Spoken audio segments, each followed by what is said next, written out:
Last time, 2 groups had to be assigned to the date for the debate based on significant commitments. So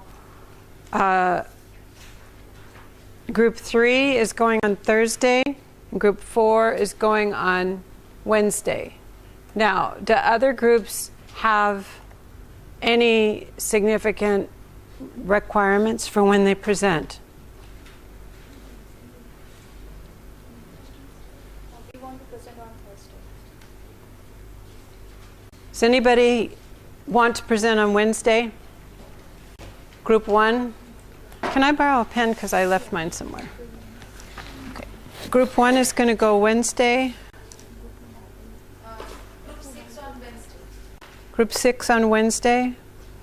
And then group 2 on Thursday. And group 5 on Thursday. Okay? All right.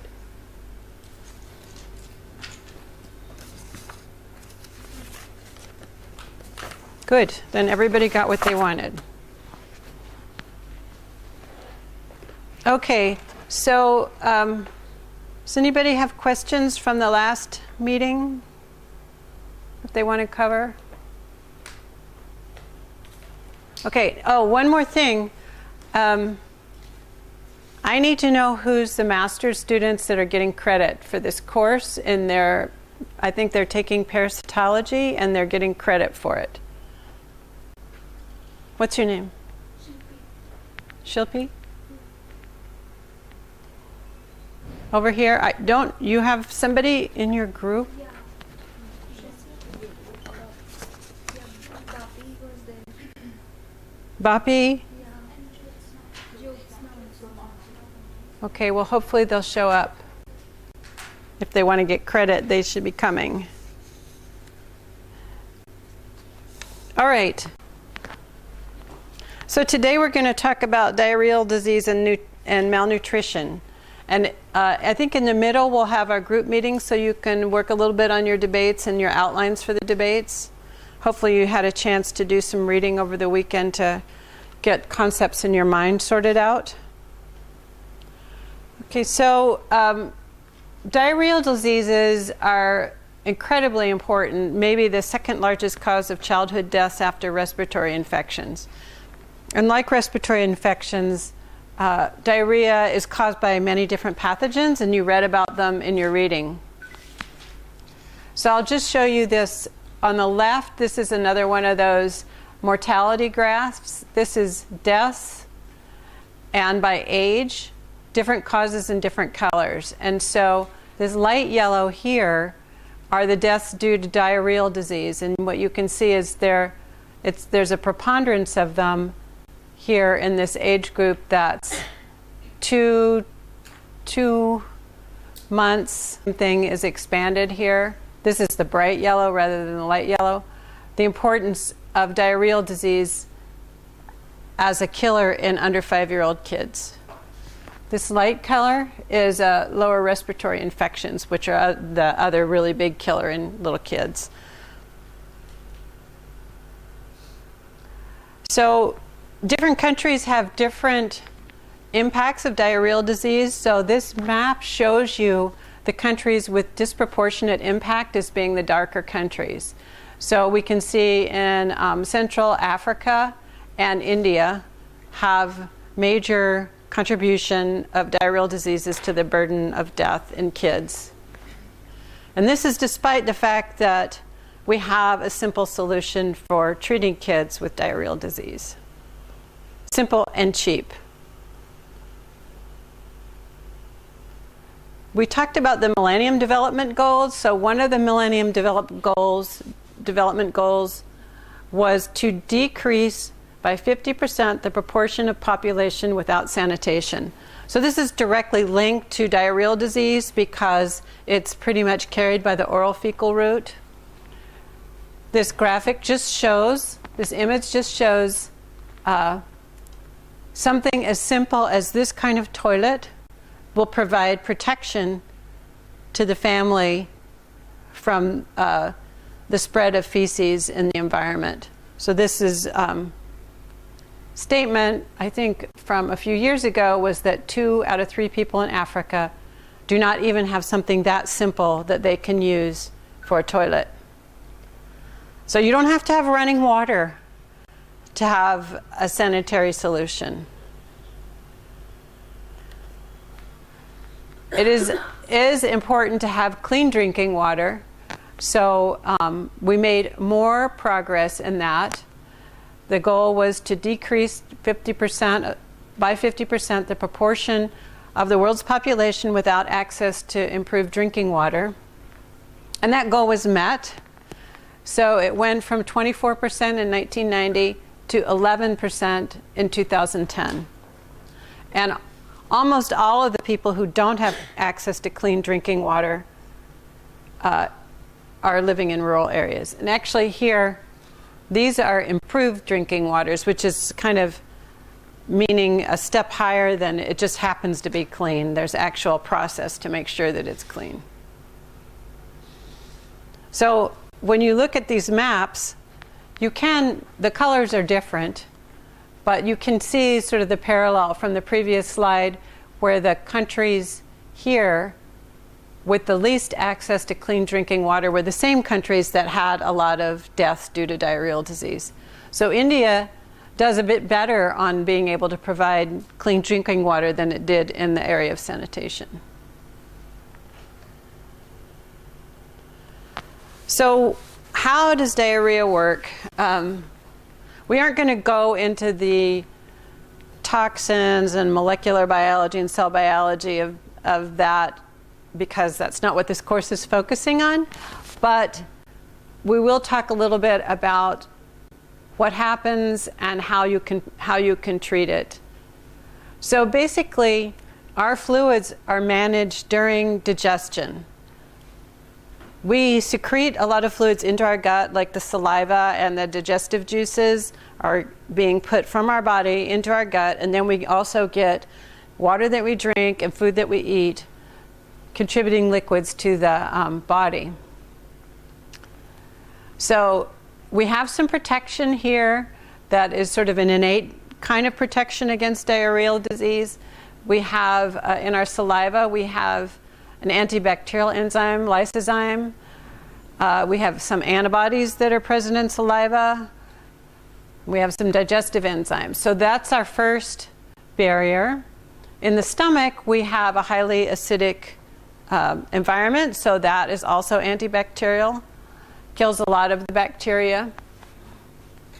At that point, we are digesting the proteins and the fats. In the small intestine, liver and pancreatic secretions enter, like the bile enters. Digestion is finished and nutrients are absorbed. So pathogens that infect this part of our digestive system can cause watery diarrhea because they, through their toxins and so on, are blocking the reabsorption of water back into the body. And then also we have some reabsorption that happens in the large intestine, and that is also the site of where we get bloody diarrhea. So basically, normally, obviously, we're getting a net gain of fluids in the digestive tract from the water we drink and the food we eat and the reabsorption. So what happens in diarrhea is that we are not reabsorbing all the water that is going into it.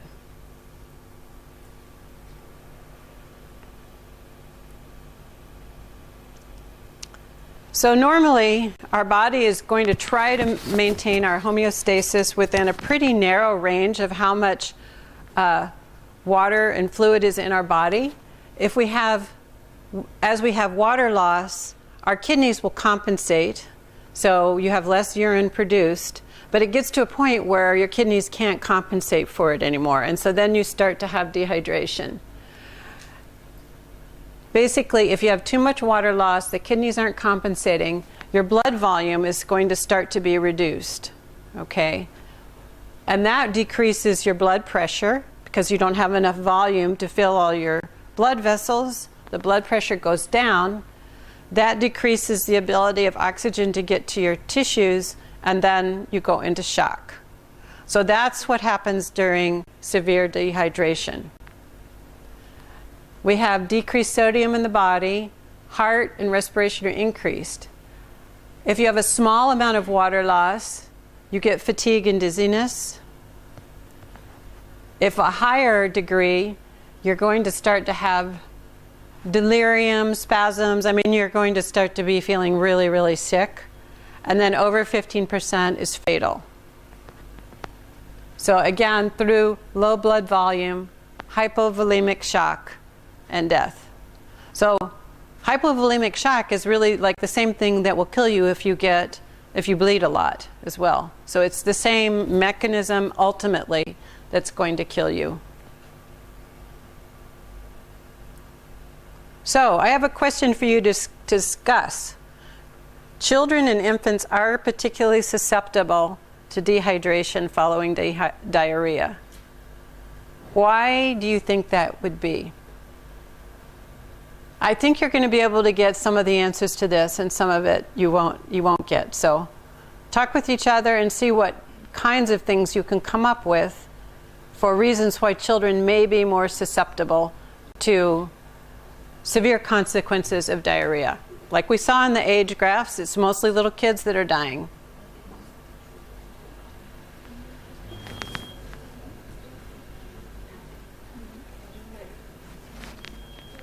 What's going on?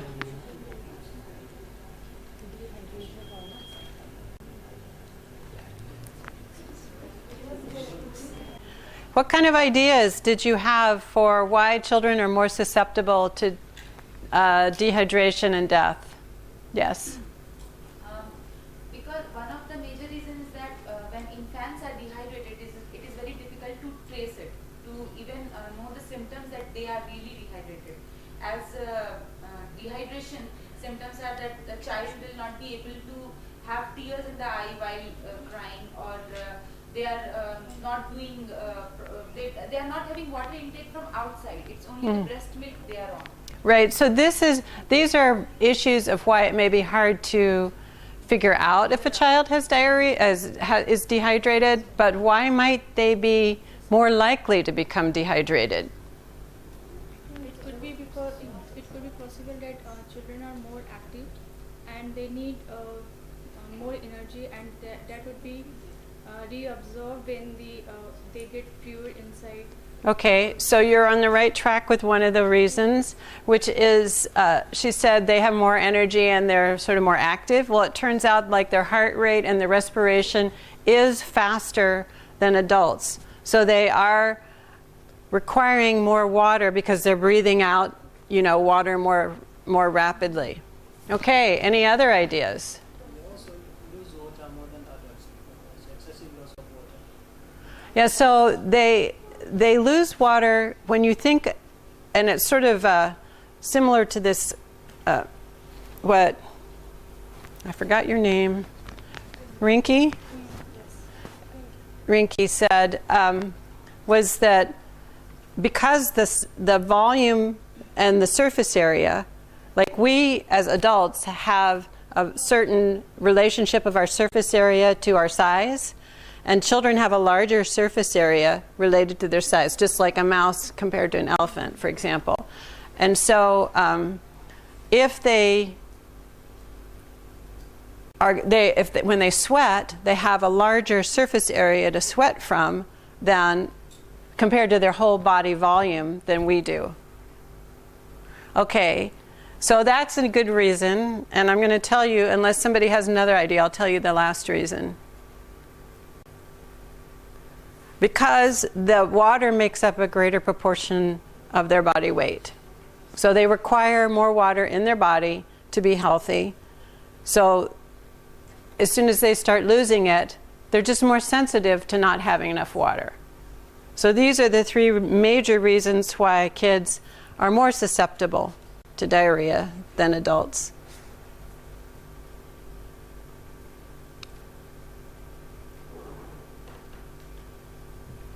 What are the treatments for diarrhea? Okay, everybody, you probably all know about oral rehydration salts. Very simple intervention. Saves 1 million lives a year. Very cheap. You know, so all you have to do is get a packet, or you can even make it up with a recipe.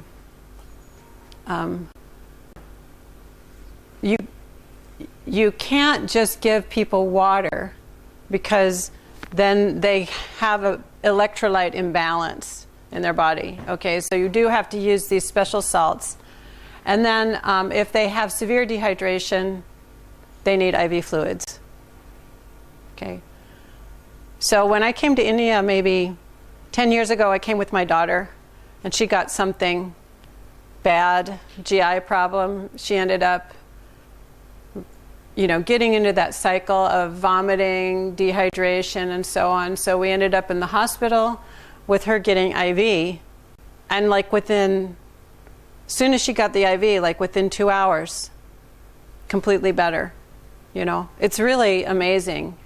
But you just get it, the kids get into that cycle where you can't get out, and you're just starting to spiral down. Another thing that they often give kids is zinc, because it seems to reduce the severity and duration of diarrhea, and it also appears to reduce the incidence of diarrhea. Zinc has, it's a micronutrient. Okay, we all need some zinc. We don't need a lot, but a lot of people are slightly deficient in zinc, maybe not completely deficient. So that's one thing that we know is important for the immunity and the lining of the gut to be healthy. And so it's always a good bet just to give somebody who's got this some zinc to help their body fight off the infections more in the future. Okay, here's a question for you guys to discuss. A child has severe diarrhea directly caused by a pathogen. Which of these are most likely to be true? Choose the best two. You can talk with each other.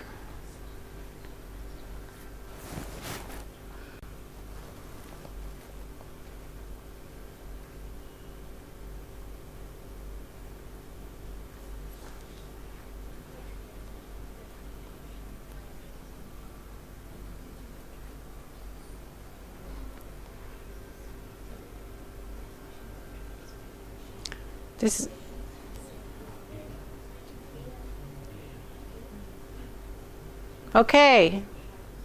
How about somebody from group 5? We think the most likely to be true are the statements A, the child was infected orally with a pathogenic agent, and E, he has a trip for dehydration. Correct, yeah. We don't, you know, the child may have not had access to clean drinking water at school or at home or anywhere else, or may have eaten food, right? So it's possible, and C is also, it's possible, but we don't know that. D is also possible, but we're pretty sure that we need to pay attention to dehydration, and we know the mechanism of transmission is fecal oral, so we gotta take a look at where the baby or the kid got it.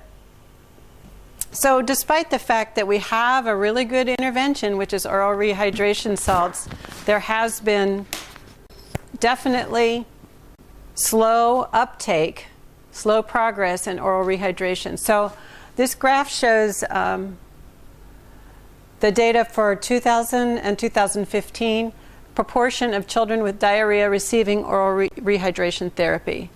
So in sub-Saharan Africa, it was 25% and went up to 37% in those 15 years. So what you can see is really nowhere is it above 50%. And you know, it's not really like you just have one little loose stool, you need to go on oral rehydration therapy. But you know, if the diarrhea is severe, you would hope this would be quite a bit higher. South Asia is looking like one of the best. So overall, the world is slow, only 40%. Usually this is like either free or super cheap, you know, so we don't even have to spend much money on it at all. Okay, so you guys read the GEM study, and I asked you just to scan the update on the GEM study. So the GEM study was commissioned in part by the Bill and Melinda Gates Foundation to really understand what are the causes of diarrheal disease in the world. Because all we had were piecemeal studies where people would go one place and they'd look at one pathogen and say, oh, it's 15%, and over here, sort of randomly looking at stuff. So this study was really nice because they had all these sites in the world and they all used the same protocol to look for the same pathogens. So they were able to get a comprehensive picture of what the main pathogens were. And there were definitely surprises when this came out. So normally in our microbiome, we have many bacteria that live inside of our guts. Most of them are commensals and some of them are beneficial. They actually make vitamins, certain vitamins that we need, vitamin K and biotin, and they break down certain things in our bodies that we lack the enzymes to break down. They also help crowd out other pathogens. So if you have a healthy microbiome, it's harder for a pathogen to take hold. If you get treated with antibiotics, you deplete your microbiome, and what does that make you susceptible to? Do you know of a specific pathogen that's one of the big problems with that? Clostridium difficile. C. diff. We call it Clostridium difficile, C. diff. So that is sort of often present in your healthy microbiome, but it's held in check. And then when you deplete it, this grows up. It's very hard to treat. In fact, you probably have heard that they're treating that now with fecal transplants. Works really well. Okay, so plus the normal microbiome helps modulate our immune system. So from the GEM study, we saw the major pathogens were rotavirus, not surprising, Cryptosporidium, which was actually very surprising. Crypto has just been flying under the radar for a long time, not much attention paid. And then enterotoxigenic E. coli and Shigella. And then there were various other pathogens. So when you looked at the second study, did you notice the difference in how many cases of diarrhea they could actually trace to a specific pathogen? That was one of the main things. So the initial study was just using PCR, but not quantitative PCR, and sort of more of a simpler protocol. And then when they went back and did quantitative PCR, they went from about 55% attributable to over 80% of the episodes of diarrhea they could attribute to one of the specific pathogens. Okay, so yeah, I think I've covered most of this. The GEM study was a case control. They usually had 3 controls per case of moderate to severe diarrhea. There was a socioeconomic difference between the healthy kids and the sick kids. And then this is just what I mentioned, 50% of moderate to severe. They found the cause in the first study, and now it went up to 89%. So now this allows us to say, well, if we want to work on developing interventions for key contributors to diarrheal disease, we know which pathogens we should be looking at. So now I'll just talk with you a little bit about the different pathogens. Rotavirus. Okay, rotavirus is an RNA virus, has 11 segments. So that's kind of like flu, where it has the segmented RNA, but instead of being single-stranded, it's double-stranded RNA. So the enzymology of DNA, RNA replication, and so on is going to be a little different. But the rotavirus does encode an enterotoxin. So that's probably the cause of the problem. And on its surface, here's a viral particle. It has certain molecules, VP7 on the surface and VP4 on the surface. So like this VP6 is under the surface, and these other proteins are under the surface. So VP4 and VP7 are the targets of neutralizing antibodies, just like they are H and N are in flu. These are what the virus is trying to aim at. Okay, so humans are the most important reservoir. Unfortunately, the virus is very stable in the environment. So that means it's going to hang around for a while for us to pick up later on. And then we also have genetic drift, like we saw in flu, which is due to mutations. And then we also have occasional antigenic shift. So do people remember how we got antigenic shift in influenza? Anybody want to volunteer how we came up with antigenic shift? Compared to mutation, what happened?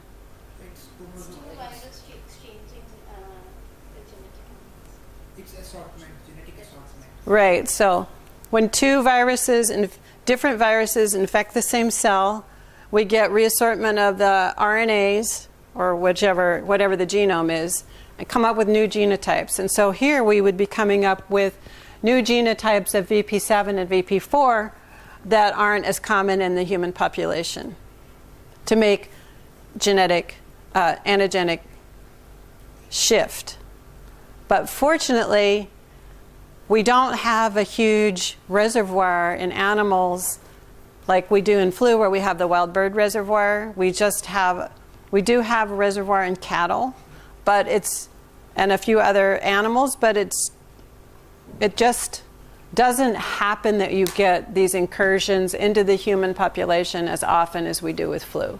So that's really good news for the rotavirus vaccine, because it means we can make a vaccine and we can use it for a long time, because the virus isn't changing that much.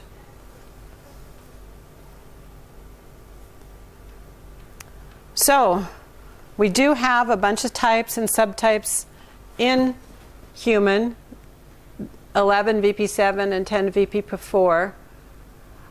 Most children are infected by age 5. Of course, the longer we can wait for them to get infected, the better off we are, because their bodies are going to be bigger and they can tolerate fluid loss better. Okay, here's the bad news. Shed and stool 2 days before you actually get diarrhea. So you won't know you're sick and you're shedding. And then it continues for about 10 days. And it's spread as you would expect, just in families, close contact, you know, any place where kids that aren't potty trained yet, and hospitals, institutions, prisons, whatever. But we do have pretty good natural immunity that evolves after infection. So after we've had one rotavirus infection, we're protected against severe diarrhea 84% of the time, okay? And against some diarrhea, somewhat less. We're not protected really well against infection, but, you know, that's not so bad as compared to, I mean, it'd be nice to be protected against infection, because then we couldn't spread it, but at least we aren't getting sick. So this is what we're aiming for with kids, if we can reduce with a vaccine this. So this is a good sign that a vaccine would work. Okay, so the rotavirus is a live-attenuated virus that stimulates protective antibodies, so antibodies that will block the ability of the virus to get into the host cell. So there's the first, I'm going to talk a little bit about the two main vaccines, which are Rotarix and Rotatec. So Rotarix is a monovalent, is one strain and 2 doses. And it grows well in the human gut. So a vaccine that grows well inside your body but isn't very pathogenic, you don't have to give as big a dose, because the virus is going to amplify and give you more immunity, okay? So the idea is you first get immunity to the vaccine type, and the second dose broadens your immunity to include other types. Rotatec is pentavalent. So it has 5 VP7, VP4, but it needs 3 doses because it grows poorly in the human gut.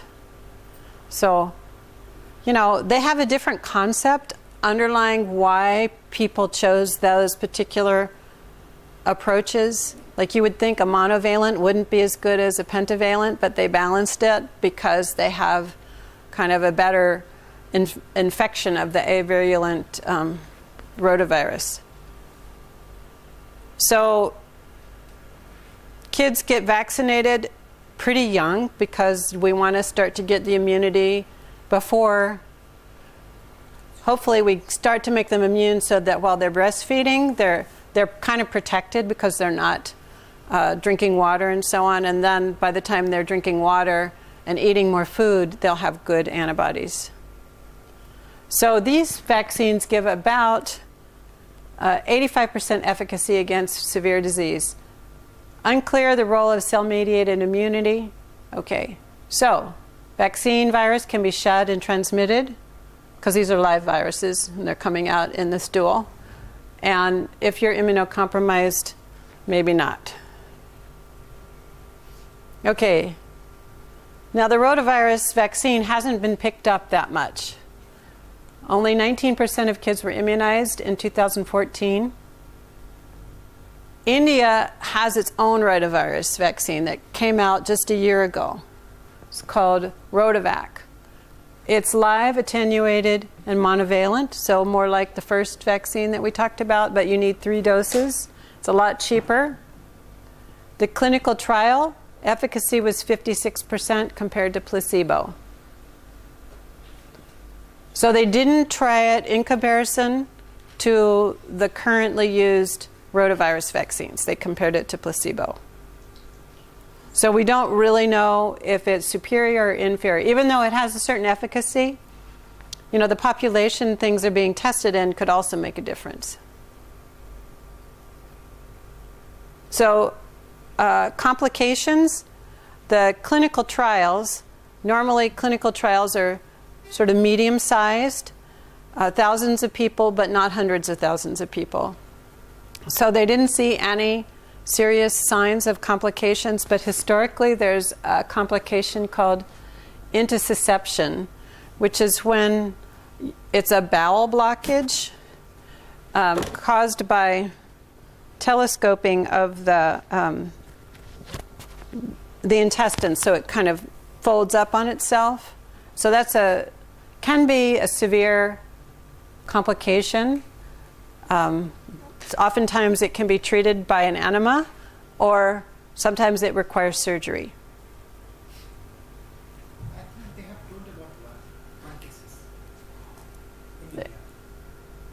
Yeah, but that's not one case. You can't really tell anything from one case, right? Because you don't know whether that's the 1 in a million. I mean, at least there wasn't 10. I think they have, when they have published the paper, I think Gandhi Khan was the lead author in that paper. In that they have told that they have not provided the data, but they have written that, I don't remember the exact sample size, but they have told that 1% has got that. I don't think 1%. No, 1%. 1%? No, that's too many. One patient. Okay. Yeah. Yeah, so but I think their N was under 10,000 people that were tested in the clinical trial. Okay.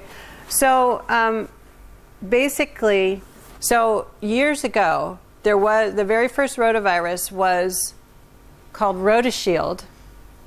And that initial rotavirus vaccine, so there is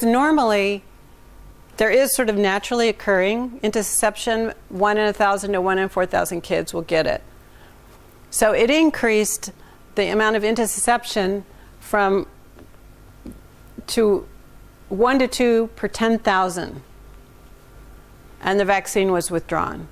So I remember when this happened. And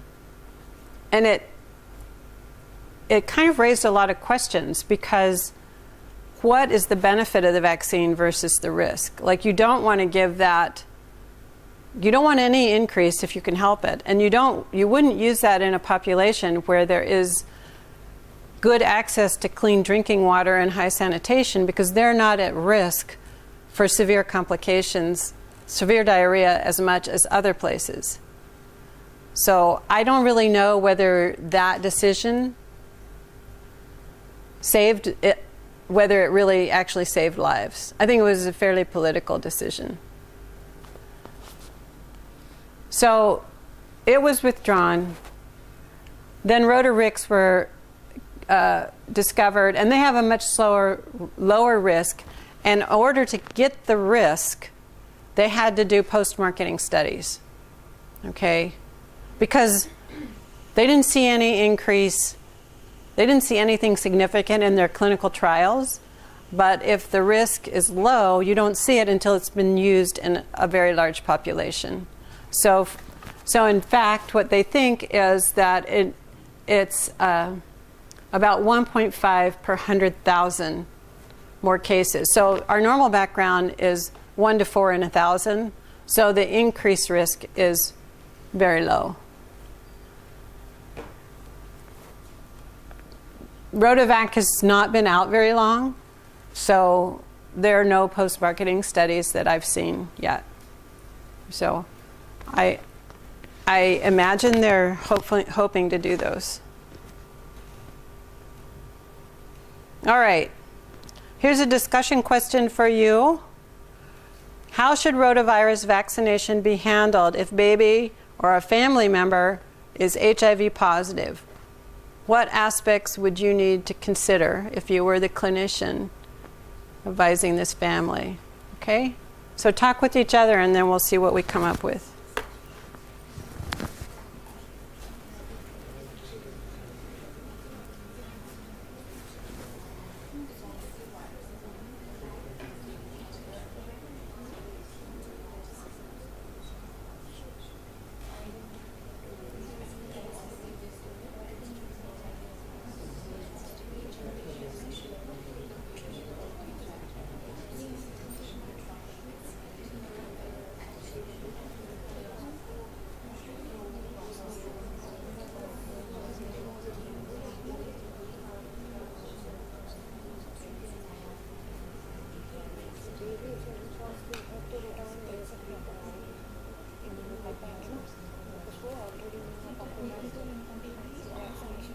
Okay. All right, let's hear something back. How about somebody from group 3 besides Manish? Because we've already heard from him today. What did you guys come up with? Now the HIV positive will be immunocompromised, so maybe a lesser dose of vaccine or... Are you talking about baby or family member being HIV positive? The family member or even the baby. There may be chance, I mean, if family member is HIV positive, there may be a chance that the baby is also HIV positive. So, yeah, this is something we have to consider. Do you think, what happens when baby gets immunized with the vaccine? As far as, suppose the baby's not HIV, it's her mom or her brother. Okay, what's the risk? You have to speak up. Nobody can hear you. The rotavirus may be extracted in the fecal and may be transmitted to the family member. Exactly, exactly. So we know that the virus can end up in the stool and then it could be transmitted among the family. Okay, so you have to be pretty careful. I mean, it might be possible you send the little brother away to grandma's house for a couple weeks, you know, something like that might work.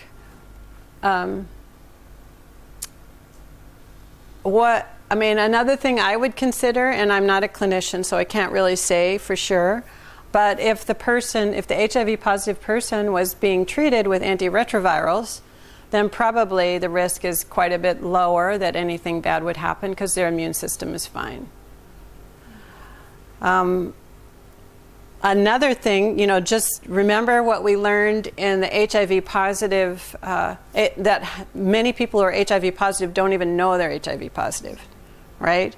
So if you're a doctor and you're saying, oh, I'm going to give baby vaccine. Now, maybe mom and baby have been tested, because now most of the time mothers are tested as part of the pregnancy care, but you don't know about the rest of the family. So you can ask. Mother may not know if dad is HIV positive, right? So it's complicated. It's a complicated situation with live vaccines in babies. Okay, now we'll talk a little bit about Cryptosporidium. Cryptosporidium is, let me see, it's an apicomplexan pathogen. The baby is HIV positive, so how will you handle the vaccination in the babies? No vaccine for the baby. No, I don't think so. Maybe if they're on antiretroviral, it would be all right, but not if they're not treated. So, I mean, it's anybody who's immunocompromised. If they are actually immunocompromised, you have to be much more careful, whether it's due to genetic problem, infection, cancer, etc. Yeah. It's a good question. I think I'll ask some of my friends who are pediatric docs what they would do with the HIV positive. I mean, presumably the baby will be put on antiretrovirals right away if possible. Okay. Cryptosporidium is an apicomplexan pathogen, so it's similar, it's related to malaria, okay? Same phylum, same phylum. And it lives in the water supply. We see periodic outbreaks in the developed world. Here's one in Sweden where there was Cryptosporidium hominis in the public water supply, and half the population of this town of 27,000 got infected. Cryptosporidium is very resistant to chlorine, so just chlorinating the water does not kill crypto. Okay. Here's a little baby swimming in the water, too young to be potty trained. Right? We have these pools. I don't know if you guys have this, but people will put their little babies in these little waiting pools in a diaper. You know, they're wearing a diaper, they're in the water, and you're going, you know.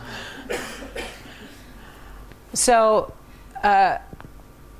and we have a lot of chlorine in the pool, but it doesn't take care of that. And then this one was actually an outbreak where they have this big celebration in this was also in Sweden, where they let the cows come back to the pasture at the end of winter, and then everybody was coming into close contact with the cows at this festival, you know, petting them and having snacks and so on. So then there was a big outbreak of crypto in that group. So it's not that clear how common this is, and in immunocompetent adults, it's not usually a huge problem. If you have HIV, it's an opportunistic infection that can be very hard to get rid of. And children who are malnourished also have a hard time getting rid of it. Okay, so I think I've covered some of this. Cattle, cats, and humans, you get it from the environment. They have these cysts that are very stable in the environment.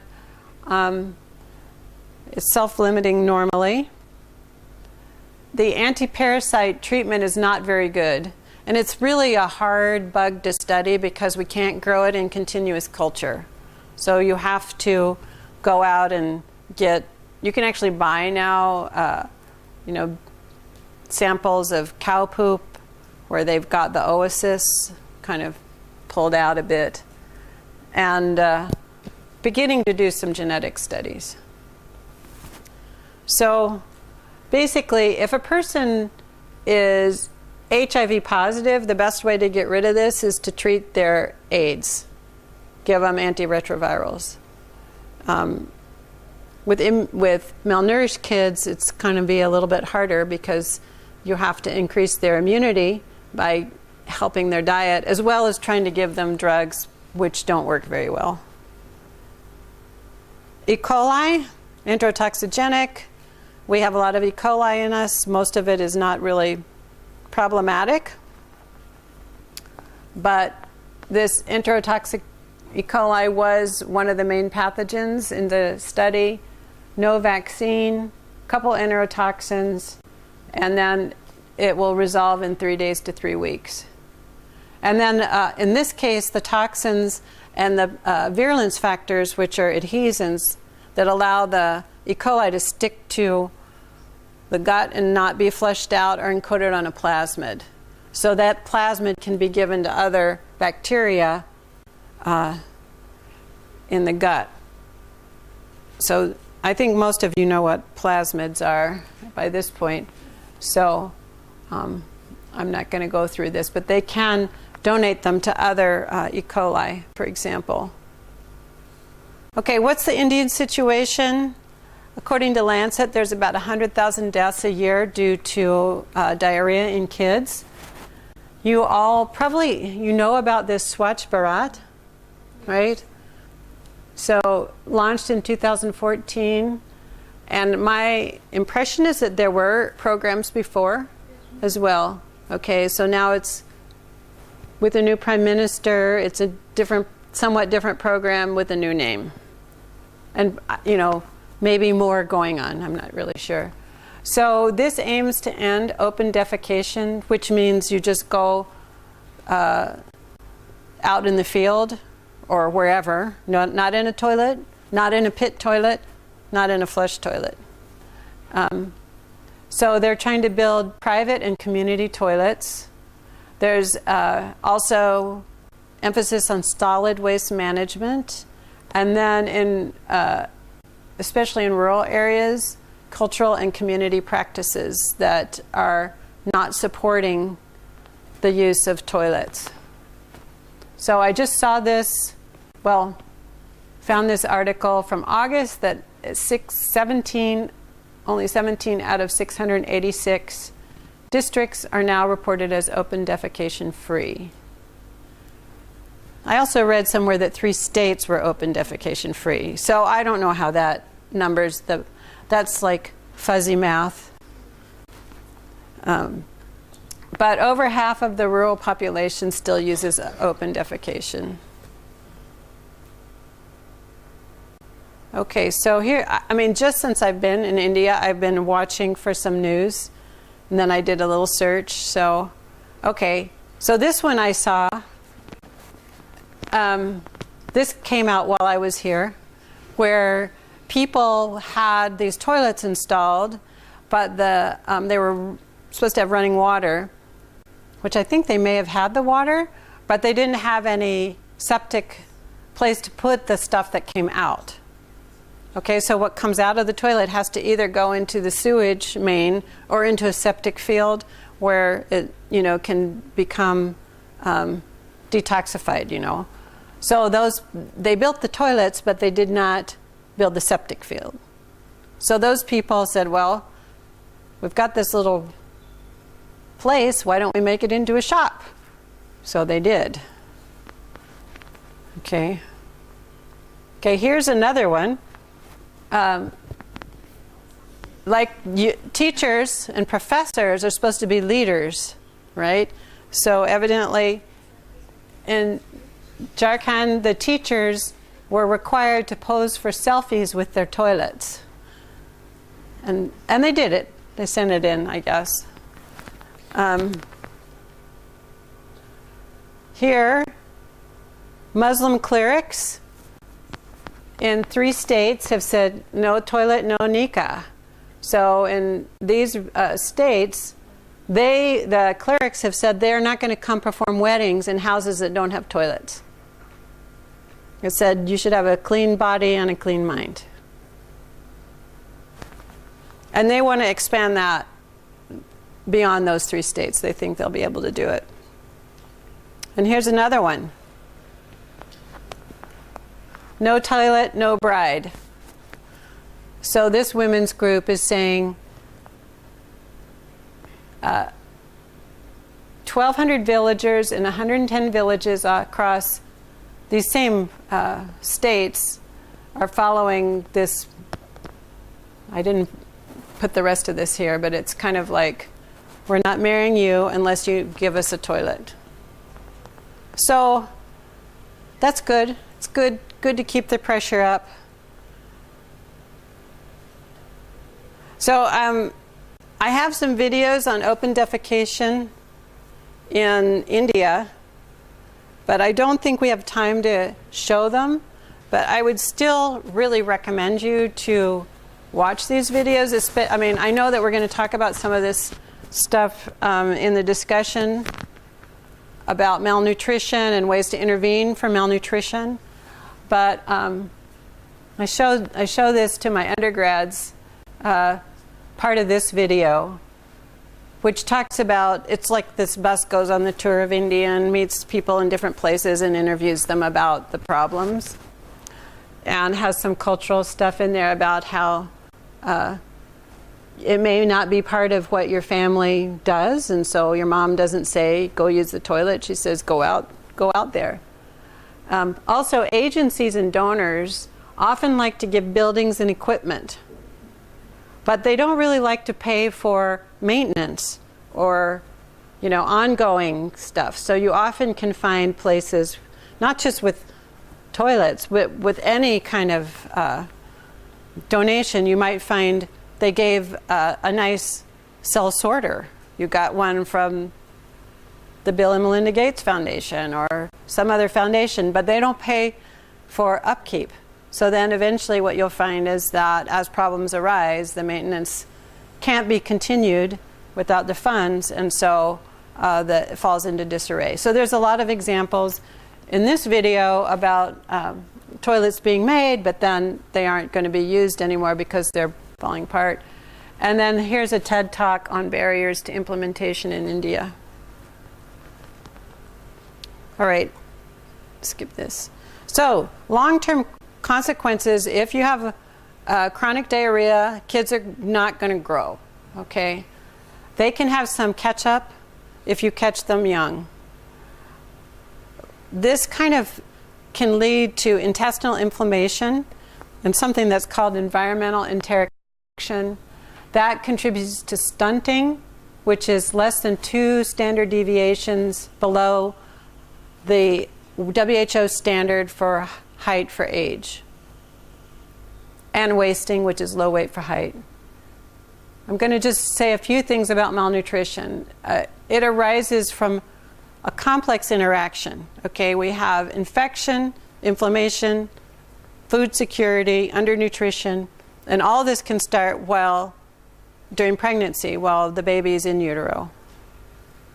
So it's kind of like there's just this cycle with all these intestinal infections, feces, inflammation, systemic inflammation because you get the leaky intestine and microbial constituents get into your blood, and so on. And then at the same time you can have food insecurity and poverty. And the proportion of contribution from infection and lack of food can vary in different places according to the situation.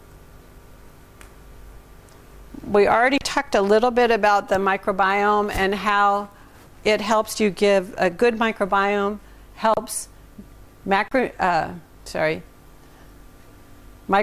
helps give you vitamins and plant carbohydrates that's digested only by microbes. We need, for our immune responses, we need a lot of macronutrients, so that's energy.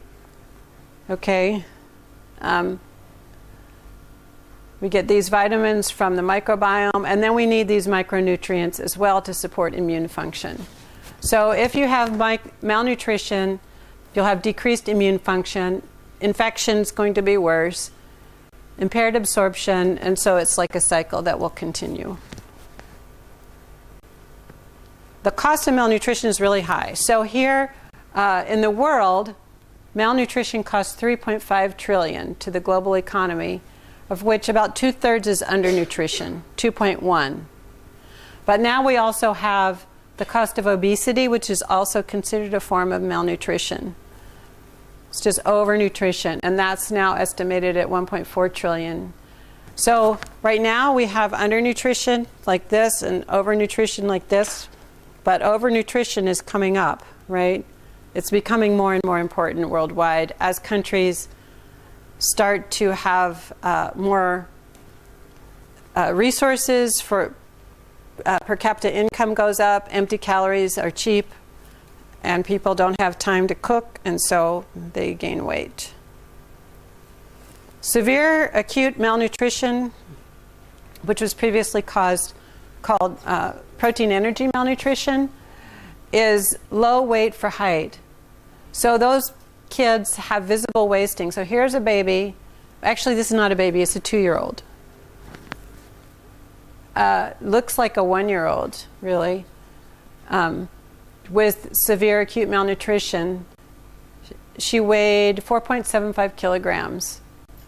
And in 3 weeks, she became, I don't know if this is actually 3 weeks, but the caption says that in 3 weeks she gained 32% more weight. Pretty amazing. So here's some of the tests. Like, you look for edema. Here's, you can see you press on the body and the skin doesn't spring back. It's very heavy. And then they take all these measurements. So I gave you guys a reading that you could look at. I don't know how many of you had a chance to look at the manual from Jordan on treating severe malnutrition. So Jordan has the second largest refugee camp in the world. So they're getting all these people, mostly from Syria now, coming in. And so they're going to have a lot of food insecurity. So they need a protocol to manage it. And they go through all these different techniques of how you diagnose it and how you treat it. Okay, so remember North Korea that we saw, I think in the first lecture we were talking about the global burden of disease. So here is that famine that we saw where like nutrition-related diseases were like more than 80% of the causes of the global burden. So here, what we're seeing is spreading out across the year, the ages of people. This is deaths per 100,000. So you can see you have neonatal deaths and nutrition deaths. And then it goes down. Medium-aged kids are not as affected, and then goes up later. And then here's the deaths due to severe acute malnutrition in this graph. So it was a huge problem, and the babies were most disproportionately affected. So we did talk about stunting. I think this is the same slide, except I just want to mention it's not just that you're a short person, okay? If you're stunted, basically mothers who are, women who are stunted tend to be small, and they will tend to have more problems when they give birth because the pelvis is small, but their baby's head will be normal. So they're going to tend to have more problems with obstructed labor. So that leads to increased problems for maternal mortality and for asphyxiation of the baby. And then it's also thought that, it's not just that you are growing, you're not growing well, but your brain is not developing as well either. So it's been shown that kids who are stunted have less achievement in school, less likely to earn as much money when they grow up, and so on. So there's definitely consequences beyond just being a smaller person. Here's the graph of stunting in Korea after that deprivation. We have comparison of North and South Korea. So South Korea did not have the famine, and North Korea did. So you can really see how dramatically different. I mean, these are the same genetic population, right? They were just sort of artificially divided by politics, right? So But you can see that the South Korean boys are just much taller at all age groups than the North Korean boys. So the famine ended, these kids were born at the end of the famine. Okay, so I just want to mention also the hunger winter study. That was occurred in World War II. So here, there was a famine in Holland during World War II, and pregnant women were living on 500 to 800 calories a day. And so not much at all. Then, after the war, they quickly were put in an environment with plenty of calories, okay? So this is different than some situations where there's, after the pregnancy, there's still no food, okay? So here there was food at some point. So if famine occurred early in gestation, the baby had a normal birth weight, but higher incidence of diabetes and cardiovascular disease later in life. In contrast, if the famine occurred late in gestation, the baby had a low birth weight and they remained small, but they had lower incidence of diabetes and cardiovascular disease. I think this cohort, you know, they're getting pretty old now, but they're still being followed.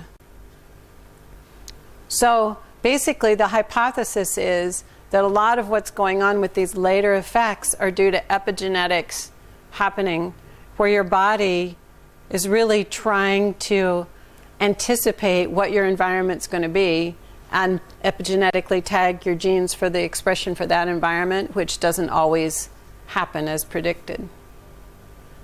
And I won't go through this, but it's just a summary of epigenetics, and we'll give it to you on your slides. Okay, so that's it for lecture. I'm just going to...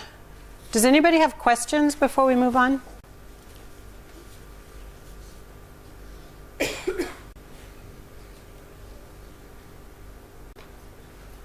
No questions? Chinese population height is totally dependent on the genetic factors, or Chinese population height, Chinese people height. So they are smaller in size, right? Some of them. I think it... I mean, there are different populations that tend to be shorter. Not all Chinese are. My son married a Chinese woman, and she's taller than me. Yeah. Yeah, I mean, WHO uses as a single standard for the world, but I mean, obviously, if you were in Africa with the pygmies, you wouldn't expect them to be the same size as, you know, other people, genetically different. Yeah. I mean, some people are genetically small and they're perfectly normal. It's really has to do with what genetically you could be and whether you were able to achieve that due to your nutrition environment. Okay, I want to talk a little bit about debate planning, which we're going to do next. And then we're going to come back. I think we'll do some debate planning, have tea, and then come back and do our discussion on malnutrition. And group A will talk, A's will talk together and B's will talk together. I think A's were the medical and B's were the economic and other kinds of social interventions, practical interventions. Okay, so for your debate planning, and we'll send these slides out to you so you don't have to write it down, okay? The first slide should have the exact question that you're debating. So if it's not, even if it's the same as the suggestion, or if you changed it a little bit and you wanted to make it a little different, and your names. The next 3 to 4 slides can be background information on the disease. And then you have pro and con presentation. I would recommend 4 to 5 slides each for that, no more. You know, your whole presentation is going to be, I think, about 30 or 32 minutes. So you can't have a lot of slides. And plus people are standing up and sitting down. That's going to take some time. Okay?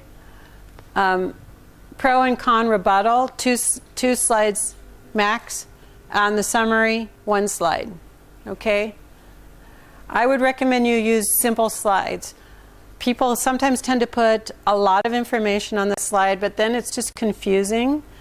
especially because it's going to be going pretty fast, and these aren't topics that everybody knows about. So I would keep it pretty straightforward.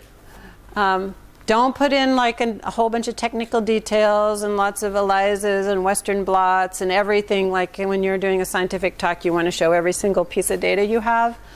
Just try to be restrained. And I would suggest that you practice whatever you're supposed to say. Practice it so you know you're going to be within the time limit. Because I'm going to have, I think I might ask Rohini to help me keep time, and she will cut you off. Okay? So we don't want you to end up not being able to do your conclusion because you took too much time. And you have to be able to give the other team, no, not the other team, the other people on your team, their chance to say what they need to say. Okay? So I am happy to talk with you about what your plans are. Okay? What you plan to present for the top kinds of things you're going to address for your pros and cons. Happy to talk with you and make more suggestions about other things that you might want to consider if you haven't. Or maybe maybe it will be just great, and so we won't have to. But I'm happy to do that. That's why I'm here. So then we'll do our jigsaw on malnutrition. So why don't you guys start talking with each other about your how you're planning for your debates and what you're going to do. Then tomorrow is our last day before the debates, and we're really planning on spending. I'm just going to talk about leishmaniasis first, and then the rest of the time that we have, you guys can work on your debates, okay? So you have a lot allocated time to spend to work together on that. And hopefully by then, you'll have some slides made that you can bring in and show each other and so on. Okay?